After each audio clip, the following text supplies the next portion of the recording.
درې خبرې به تعالی نجات درکوي، کامیابي به درکوي، مقام به درکوي، خیر به درکوي، فایده به درکوي. خشیت الله فی السر والعلانیه، د الله نه پټ او ښکارا دواړو صورتونو کې یاره کول. تاسو چې د استاذ مخامخ نو تاسو یریږئ، چې استاذ نی ستاسو په اړه کې پټې ادب احترام نه وي، دا ادب نه دی، دا کمال نه دی، دا نقصان دی، دا تاوان دی.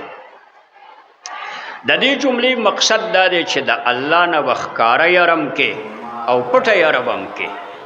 د ښکاره یرې معنا دا ده چې د الله به ښکاره نافرماني هم نه کې، چاته به کنزل نه کې، بد اخلاقي به نه کې، غلا به نه کې، دروغ به نه وې، ښکاره جرایم به هم نه کې. او بعضې جرایم پټ وي او بعضې ګناهونه خلق پټ کوي. بعضې واړه په تاسو کې نشه کوي نو پټ کوي، نو دی د خدای نه نه یریږي، او دا ډېره خطرناکه ګناه ده. که یو سړی پټه ګناه کوي، مثلا نشه کوي یا بدکاري کوي، د ټولې دنیا نه دی کوشش کوي چې زه یو طرف ته پټ شوې او ما ځان له دا عمل وکړی. دا د ګناه طریقه ده چې بعضې ګناه خلک پټه کوي. نو د قیامت په ورځ به الله دغه بچي ته ووایي، دغه انسان ته به ووایي چې تا خو د چرګې نه حیا کوله، د حیوان نه دې حیا کوله، او د ټولو کائناتو نه تا له حیا درتله، نو یو طرف ته پټ شوې، او زما نه د له حیا نه درتله چې زه دې په سر د پاسه ولاړو. نو کامیاب بچی هغه دی چې هغه ښکاره ګناه هم ونه کړي، د الله نه ویریږي، او پټه ګناه هم ونه کړي، هغه د الله نه. او په جن او زندګۍ کې درمیانه روي کوه. که تا حالت د غربت دی او که ستا د مالدارۍ دی، که ته ډېر مالداری هم او که ته ډېر غریب نه هم، خپل ژوند درمیانه چلوه. الاقتصاد فی المعیشت فی الرزق نصف المعیشة، فی النفقة نصف المعیشة. په خرچ کولو کې درمیانه روي کول دا نیم ژوند انسان له زیاتی. قرآن مجید وایي لا تجعل یدک مغلولة الی عنقک، دا خپل لاس دلته مه تړه، معنا دا ده چې جیب ته تالې مه اچوه. ولا تبسطها کل البسط، او مال شیندم مه په زل خرچي مه کوه. که دا کار دې وکړه فتقعد ملوما محسورا، په دې کار به ته په آخر کې خپیمانه بشي، ملامته بشي چې ما نه ډېره لویه غلطي شوې ده او ما نه فضول خرچي شوې ده.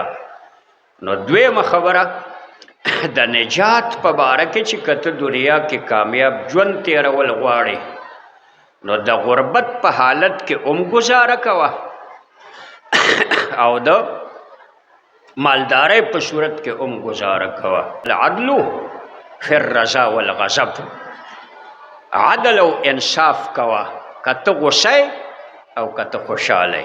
کله کله سړی کتابونو زموږ لیکلي دي چې لا یقضین بین الاثنین وهو غضبان. د جج په باره کې او د قاضي په باره کې زموږ د دین او د شریعت فیصله ده چې قاضي به په غصه کې فیصله نه کوي، او که ده په غصه کې فیصله وکړه نو فقها زموږ لیکلي دي علماو چې دا به نه نافظېږي، لکه دی غصه و.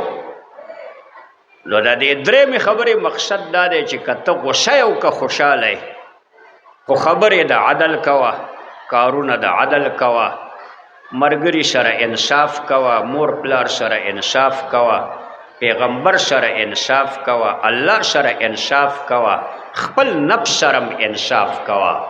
که ستا حالت د غصې وي او که ستا حالت د څه وي د رضا وي، نو په دواړو کې عدل کوه، انصاف کوه. د غصې په موقع باندې کوشش وکړه چې اعوذ بالله من الشیطان الرجیم ووایې.